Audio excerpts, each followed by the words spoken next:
everybody, my name is Mars. You can call me MG if you would like. Today, I'm starting a new reading vlog.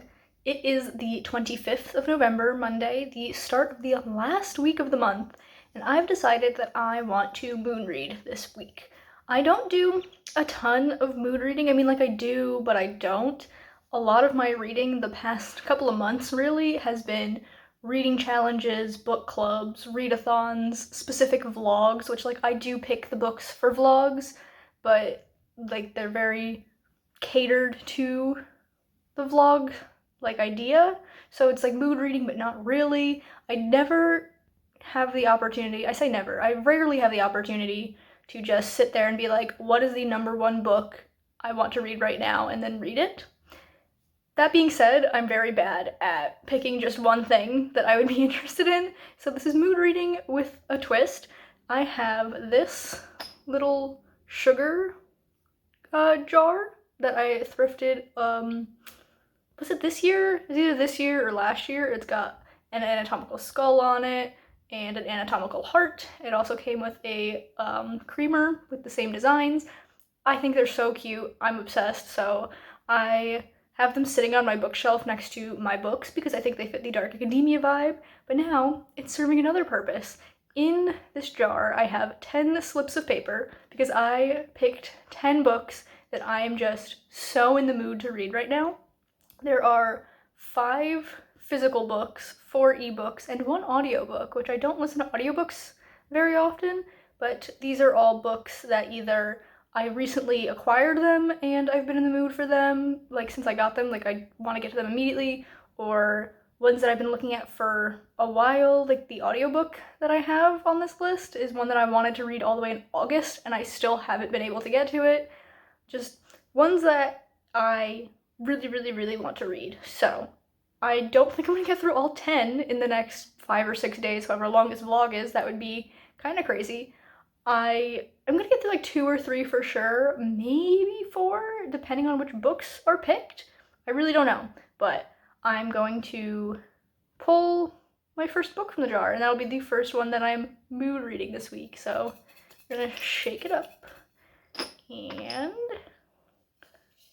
the first book that I'll be reading for this vlog this week is this slip of paper.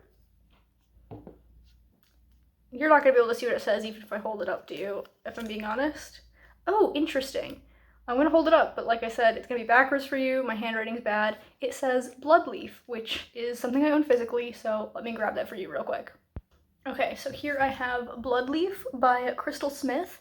This is one of those recent acquirements that I wanted to put in the jar. I actually bought this, today's Monday, so it would have been Saturday, 2 days ago. My local library had a used book sale, and I actually went twice. I went on Thursday and bought 5 books, and then I went again on Saturday and bought 5 more books, and this is one of the ones that I bought on Saturday. This is YA, I believe, fantasy, high fantasy. It is the first book in a trilogy, which I don't need to be starting more series, but also I don't really care if I do. And I looked it up. I think it's a retelling of The Goose Girl, if I'm remembering correctly, which I've never read, but it's a fairy tale fable that I've heard of before. So that's interesting. I might look into The Goose Girl first, read the Wikipedia page and then go into this, or maybe read it after I read this. I don't know, we'll see. But let me read the little blurb for you. It says, often when someone says they want to protect you, they actually mean they want to control you. Intriguing. Princess Aurelia is a prisoner to her crown and the heir that nobody wants. Surrounded by spirits and banned from using her blood magic, Aurelia must flee her country after a devastating assassination attempt. Her only option for freedom lies with another warden, her betrothed, Prince Valentine? Valentin? Valentin. I'm probably just going to pronounce it Valentine in my head. Back to the blurb, though. To escape her fate, Aurelia disguises herself as a commoner in a new land and discovers a happiness her crown has never allowed. As she forges new bonds and perfects her magic, she begins to fall for a man who is forbidden to rule beside her. But the ghosts that haunt Aurelia refuse to abandon her, and she finds herself succumbing to their call as they expose a nefarious plot that only she can defeat. Will she be forced to choose between the weight of the crown and the freedom of her new life? In a book that is deliciously creepy with a spellbinding edge, Smith has woven a dark and luscious political fantasy that's layered with heady romance, magic, and ghostly intrigue. So, you see why I'm excited for this. It sounds so up my alley. Also, this cover is so beautiful. I love the silver foiling on it and the like rich purple color. The little tagline on the cover is "The strongest magic requires the greatest sacrifice."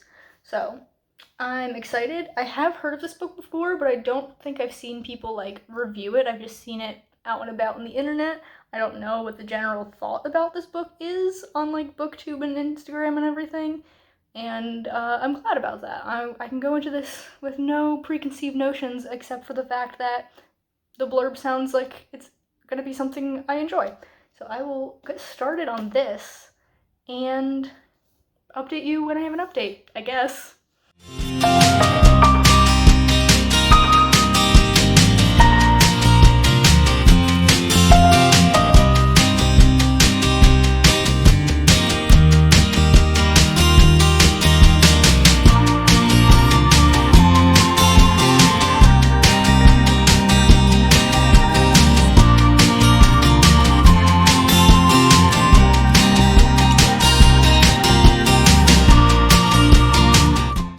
Good morning, friends. It is Tuesday, and last night before bed, I read part 1 of Bloodleaf, so I'm about 100 pages in. This book is 370-something pages, 380, so I'm about a quarter of the way in, and I'm not loving it, but I'm also not hating it. It's got a lot of interesting pieces to it, but it feels like the pieces were all just kind of thrown together and they weren't like blended to create a cohesive form of world building, if that makes sense. Like, I'm not gonna get into any details, otherwise this clip will be 15 minutes long and nobody wants that. But there's just been like a few moments where something's happened and it just like, why would that thing that happened result in this outcome? It just doesn't gel together to me, like the different pieces of world building. I do have a not like an interest in the magic system. I'm very like intrigued by it because we do have blood magic as like the thing that we've seen so far, but apparently there's 2 other types of magic. There's also feral magic, which is like nature and stuff, and there's high magic, which is a gift from Imperia, who is the goddess of this world. She's also a horse, question mark, a Pegasus maybe? Unclear about that. But there's like different types of magic that like people know exist and like have seen, but yet we still had a character who's like, nah, magic isn't real, but like it's very clearly real. But then there's also witch hunts, because there's the tribunal in the main character's country, she's the princess, who like hunt witches because apparently magic is against the religion, but there's also a type of magic that is a gift from the goddess. So like I'm confused as to if that's also against the rule or if it's just like blood magic and feral magic. We've only seen blood magic so far, but we've talked about the other ones a teeny tiny bit. The main character, Aurelia, is the princess, and she's betrothed to the prince of the neighboring kingdom because of some 200-year-old treaty that they've had.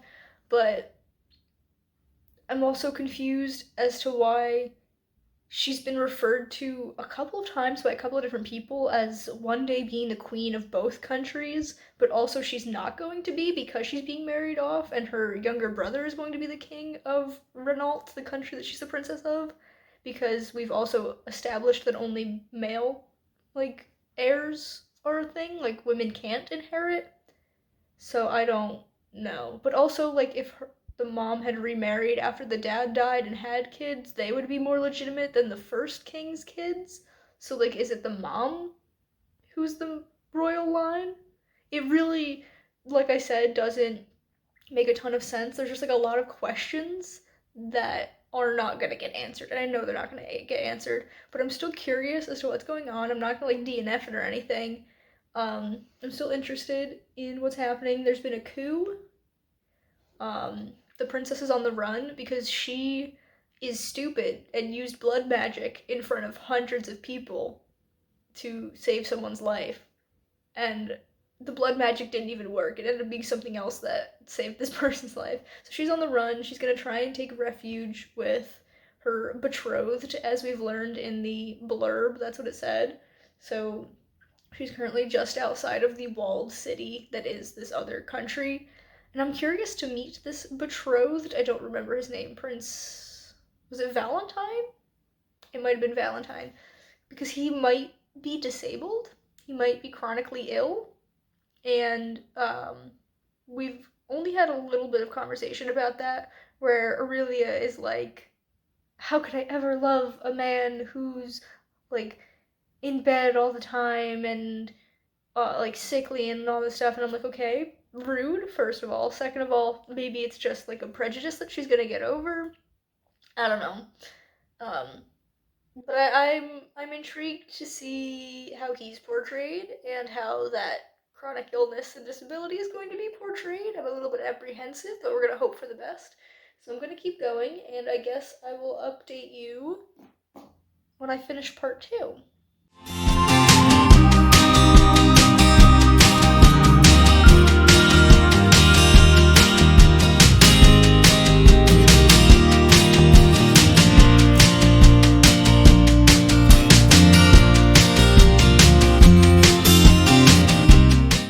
Hello friends, we are now well into the afternoon. It is just before 4:30, and I've read 200 more pages of Bloodleaf, which is the end of part 2. We're at like a really good stopping point in the story. Like, this feels like the end of a book, so I don't know what the next 80 pages has in store. I don't know. It feels like this would be a good end for a book 1 in a series, so I'm very curious as to what's going to happen, but I am glad to report that I enjoyed part 2 more than part 1. It's definitely picking up. I've noticed a few more weird, like, not inconsistencies, just like weird little moments, like when, in the first part I mentioned how the princess is told that she's going to be queen of 2 kingdoms, but like she's not, because she's never going to be queen of her own because it's going to her brother to be king, so like that doesn't really line up. In the second part, there was a moment where she like confronts someone and she says like this person is after her for something that she has, and she's like, I've hidden it and put a spell on it so you'll never find it. And then later on in her internal monologue, she's thinking, she's like, I insinuated that I hid this thing and put a spell on it. And I'm like, you didn't insinuate anything. Those were your exact words.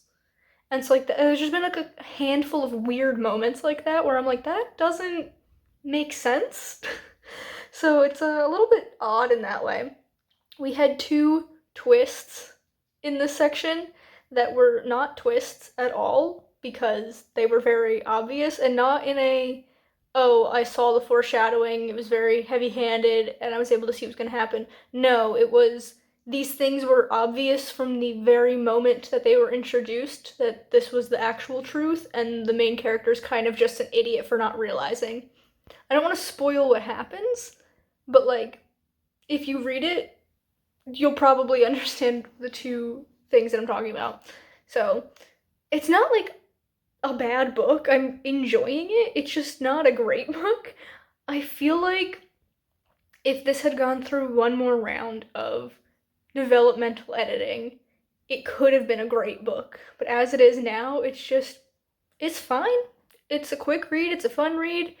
I will say, if you are someone who does not want to read about pregnancy or pregnancy complications, don't read this book, because there is a part in the second half of part 2 where that is like a very major thing that's played out on page.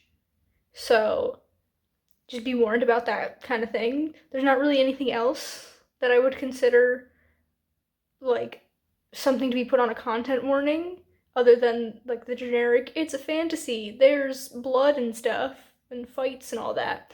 Like, that's the only thing that I would think to warn people about, so just be wary of that. But yeah, I'm enjoying it. I'm not loving it. I'm a little bit confused by some choices that have been made, but I am curious to see where the last 80 pages go. So I'm almost definitely going to be finishing this today. Probably while I'm making dinner. Well, while my boyfriend is making dinner and I'm standing there saying, what do you need me to hand you next? Because he takes charge when it comes to cooking.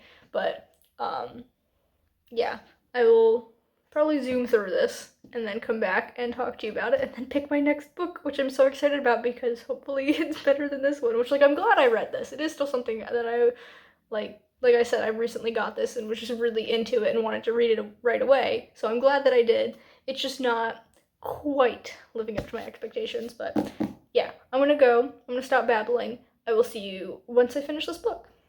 Okay, I am back once more because I just finished reading Bloodleaf. Okay, technically I finished reading it and then I ate dinner, but now I'm here to update you.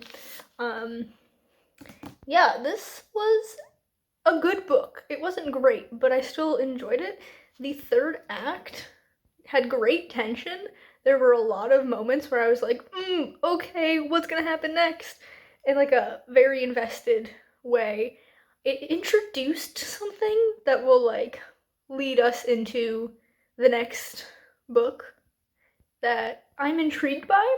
I wasn't expecting it, and I'm also still a little confused by it, but I'm like, okay, like, I guess we'll see where that goes. So there are 2 more books in this series. I think they like changed the covers because when I looked it up, the other 2 books had like a very beautifully illustrated woman on the cover, and I think the second one, it is Aurelia, but the third one, I have no idea who that woman was. So unfortunately, if I get them, I don't think they would match this cover unless those were like special editions and I just didn't see the regular covers. I don't know, but I am not like itching to read the rest of the series, but if the opportunity to continue presents itself, that's what I was trying to say, then yeah, I would be interested in reading book 2.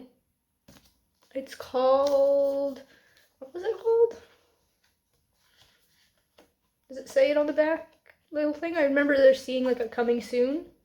If I could flip the pages. No, it doesn't. So there's this little page in the back that just says the magic continues. The next book in the Bloodleaf series is coming soon.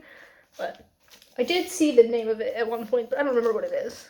But that has been Bloodleaf, which means it's time to pick another book from my little jar.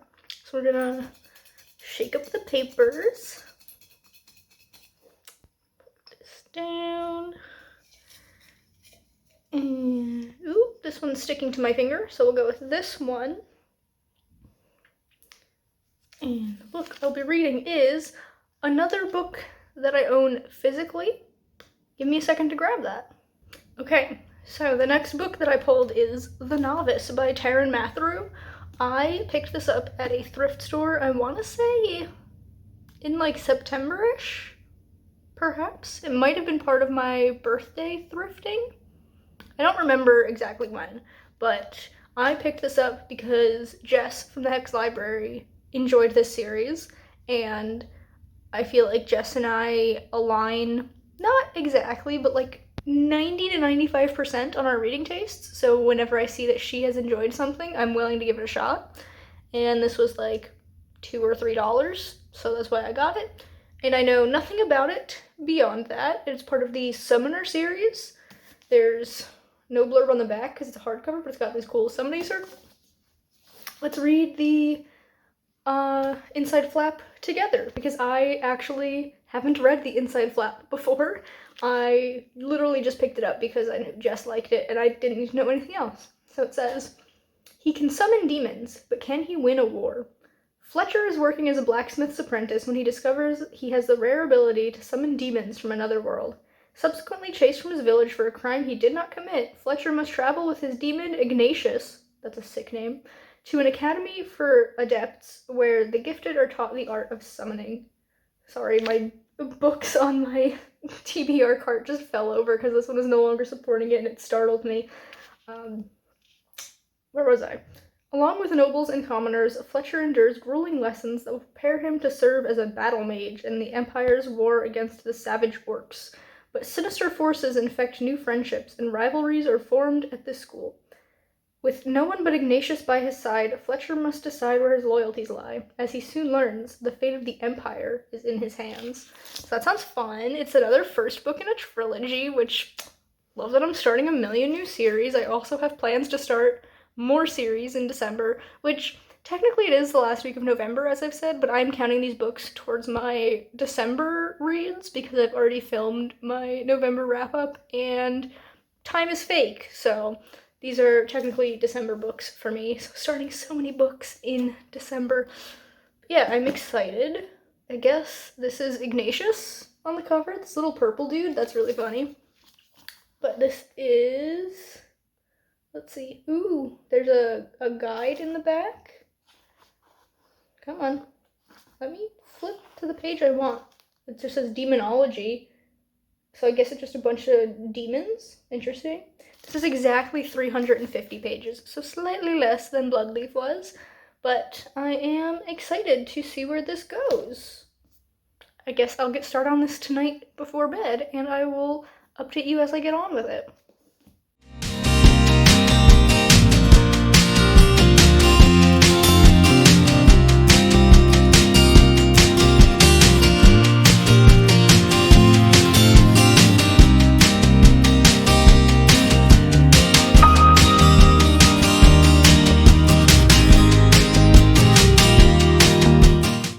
Okay friends, I'm here to give you an update on The Novice because I'm now halfway through and I'm obsessed. It is the next day, by the way. I am wearing the same crew neck that I wore over my shirt yesterday because it's comfy and I'm cold, but it is Wednesday now and I've made it halfway through The Novice and I'm loving this. It is so good. I forgot how much I love fantasy with like different fantasy races. Like, I love D&D, and this is like the same kind of vibe. So you have Fletcher, who is a human, but there's also dwarves and elves and orcs and gremlins and demons, and it's so fun. I love the like politics we get into because of the different races and like who's at war with whom and who's allied to each other and like different fanatical groups going on.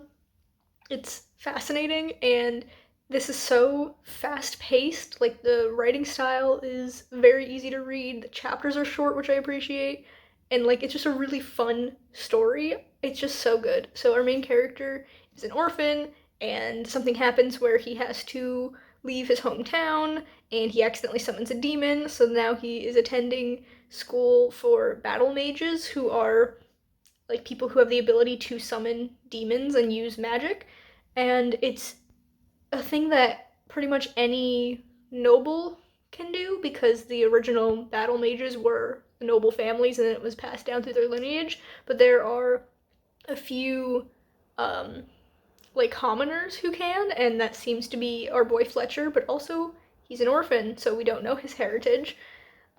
There's also one dwarf named Othello and one elf named Silva. Is that her name? Yeah, Silva, who are training to be battle mages as part of some like program, I guess, like testing the waters with alliances and stuff. And then there's a handful of other trainees that are starting their first year, and it's just so fun. I love the academic setting, although we've only seen like a little bit of actual academics, but it was fun, and I just am having a great time, so I cannot wait to keep going with this. I really think I might just spend the rest of the day reading to finish this up, especially because I know that tomorrow I'm probably not going to get a lot of time to read because it's Thanksgiving, and I will be going to my sister's place to hang out with both of my sisters, and I'm going to be there for hours and hours and hours. And so I kind of don't want to like not finish this and then have to wait until like Friday to pick it back up, you know? So I am just gonna keep going with this because it's so good. Yeah, that is my update on The Novice. It's absolutely fantastic, and I can't wait to see how the second half of the book shapes up.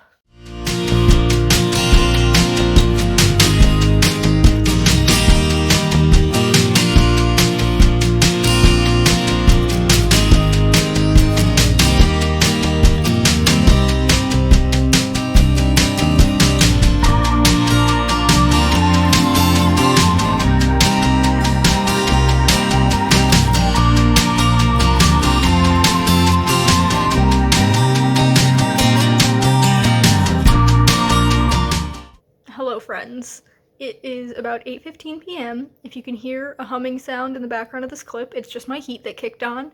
We are downstairs for this update because it's where I've been reading and my boyfriend isn't home right now. He's out on a bike ride, so I can actually stay down here to do my update. Although now that I'm thinking about it, I will have to go upstairs to pull my next book anyway. Whoops. Anyway, I did it. I finished The Novice, which the dust jacket for this is also upstairs, so maybe I should have just gone up there, but whatever, I'm here. I loved this. This was so good. It's not quite the full 10 out of 10, but it's definitely a 9 out of 10. It's making my list of favorite books of 2024, like genuinely. It was so good. And I really want the Gremlin. Hey, stop that. I'll be right back. Sorry about that. My cat decided to start scratching the baseboards. Gremlin, are you going to apologize? No, she's just standing there staring at me. But yeah, I finished The Novice, and I really, really loved it. I would describe this book as Lord of the Rings meets Pokemon, if that makes sense. So, it's got the Lord of the Rings vibes, the like cozy but epic fantasy with different fantasy races. Now she's scratching like an actual scratch tower, if that's the sound you're hearing.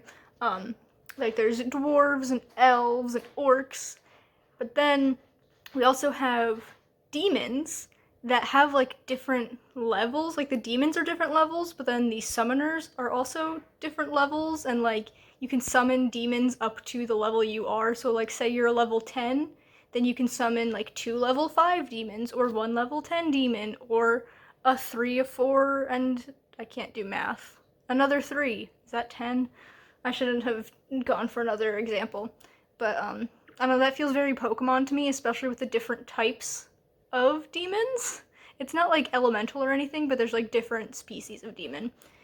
If anything to complain about, I think that Act 3, there was like a bit too much of a time skip through the like training montage, I guess. I like how most of the training and the school stuff went, but it just kind of felt like towards the end there, it was skipping along a little too far to get to Act 3 sooner, and I would have liked a little bit more of that before we got to the climax. The ending is such a cliffhanger. I'm like, holy cow, I need the next books. So I'm definitely gonna keep an eye out on like thrift books, or like when I go to thrift stores. Now the cat is using the litter box, so maybe I should go upstairs so you don't have to hear that. But yeah, I really love this book. I will definitely be continuing the series and reading the other series that Taran Matharu has. He's got another YA series, and this year he actually, according to Goodreads, just published his first adult fantasy book, so that's pretty cool. Yes, all around, really great time, and I'm excited to see what the jar gives me next. So I'm gonna go upstairs and actually pull it for you. Well, for me, but I want to do it so that you guys can see it. Okay, I've moved upstairs. I've tied my hair back. I've put the dust jacket back on The Novice. And now I can pull the next book. So we'll put the lid, actually no, we'll shake it up first and then we'll put the lid to the side. So there are 8 books left in here, 3 physical, 4 ebook, and 1 audiobook, because I've pulled 2 physical books so far. Let's see what book I get to read next. This one. Let's see, I made a face as if I'm not going to want to read it. The whole purpose of this was putting 10 books that I'm super excited to read. So, I have... Ooh, okay. This is the Aosawa Murders. This is an ebook that I have on Everand, and it is by the same author as Fish Swimming in Dappled Sunlight, Riku Onda, which I read a few months ago and thought was fantastic. I had a great time with that, so I was like, let me see what other works this author has, and this was available on Everand, so I put it in my saved books, and now I get to read it, and of course I'll have the cover up for you here. But that's exciting. From what I remember from the synopsis that I read briefly months ago when I added it to my saved books, this follows like a bunch of different people. We get like different POVs, and there was this murder or like series of murders, I'm assuming, because it's Aosawa murders, and the like suspect, the prime suspect, kills himself before he can go to trial. So it's never like fully cleared up, even though people are like, yeah, he did that because he's guilty. And then there's I don't remember if she's blind or deaf, but disabled in some way, daughter of one of the victims, maybe? And like some people think like new evidence has come up and maybe she had something to do with it. I don't know. I probably got some of that wrong, but I got some of it right. That's like the general vibe of what I remember. And I don't think this is very long, so we might be able to fit another book in after this one. And because it's an ebook, that means I can read it on the car ride to my sister's and back from my sister's tomorrow, so that is exciting. Ooh, this is not the one that I expected to pull from the jar, I'm gonna be honest. I kind of forgot that I put it in there, but I'm excited. I put it in the jar for a reason, so I am gonna get this started tonight, actually, because like I said, my boyfriend's out on a bike ride and he's probably not gonna get back till late, and what else am I gonna do with my time? Oh, the little jar just tipped over in my lap and all the papers spilled out. So I have to go pick those up. I will see you guys at some point with an update on the Asawa murders. Hello, friends. It is Thursday, so happy Thanksgiving. I got back from my sister's place at like maybe 8 p.m. It was so late because my boyfriend and I had to stop at a couple of places to feed some cats that we're taking care of for friends. And we got home. I immediately changed into my pajamas and then I sat and I read until now, which is like quarter after 11. And I can officially say I'm halfway through the Osawa murders. Osawa? I'm still not sure how to pronounce that. I don't speak Japanese. I'm halfway through in terms of chapter numbers, I should say. In terms of like actual length of the book and like pages, I'm about 60% through.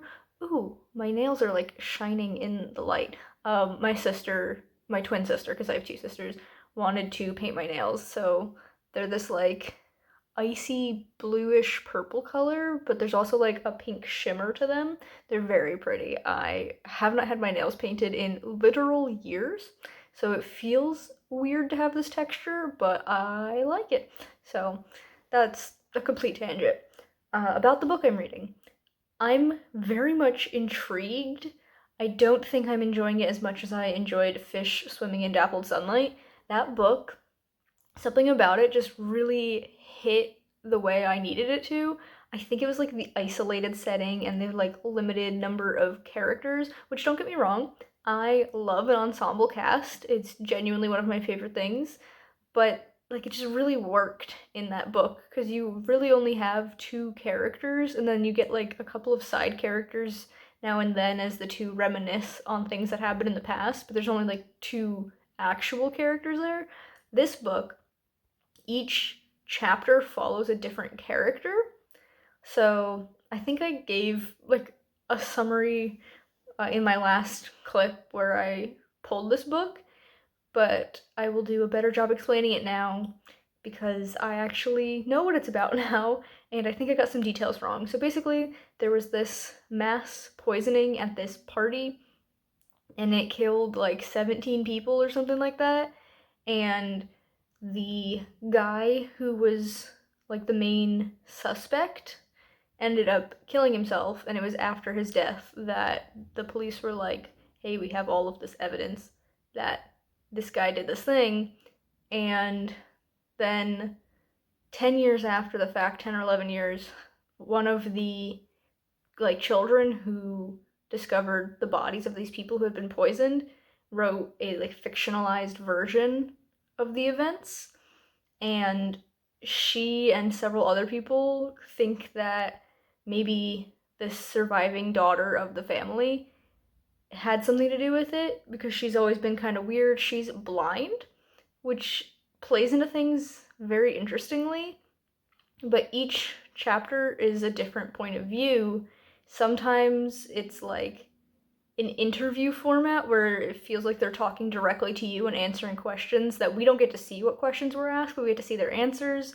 But it's like kind of from like the point of view of us being an interviewer. Some of the chapters are in like a third person. There's one chapter that we saw that was like an excerpt of the fictionalized book that the one character wrote. And so we're like getting all of these bits and pieces of all the different POVs of what happened. And I feel like by the end of the book, we're still not going to know the like truth of what happened, which I think is a great move from a writerly standpoint. I'm going to definitely be like, oh man, I really wish I could know the truth, which like, this is a fictional story, there isn't really any truth. But that's a conversation for a whole different time. I'm much too tired for that kind of conversation, and also my phone is on like literally 14% because I've been reading for the past several hours. I read ebooks on my phone. Sometimes I read them on my laptop. This one I'm reading on my phone. But yeah, I am enjoying it. I think it's fascinating, and I'm glad that I am reading more of this author when I was impressed by the first book I read by them. So that's not something I am great at following up on. I'm always like, wow, I really enjoyed this. I want to read more of this author's works, and then I never touch them again. So I'm glad I made the effort to snag this one. I don't know what word I was going for there. But yeah, I am tired. So I'm going to go to bed, and if I finish this book tomorrow, then I'll pull one more book from the jar to add to this vlog, and we'll do 4 total. If I don't finish it tomorrow, then this is going to be the end of this vlog because, like I said, today's Thursday. I want to finish this up like Sunday morning. I'm hoping to edit this like Sunday afternoon or whatever, at the latest, because I plan on filming a different vlog on Monday, and I don't want a million overlapping vlogs. So we'll see what happens. I will leave you here now so I can get some sleep and see you probably when I finish this book, since this was the midpoint update. Midpoint, I'm like 60% through the pages. I'll just see you when this is done.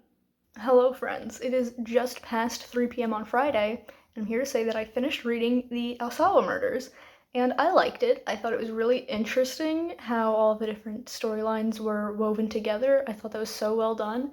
I don't think I enjoyed this quite as much as I enjoyed Fish Swimming in Dappled Sunlight, the other book by this author that I read several months ago. I just really, really loved that one. This one was still really good, it just didn't have the same spark that the other one did for me. Now, we come to the elephant in the room. I know that yesterday I said that if I finish this book on Friday, then I will pull another one for this vlog.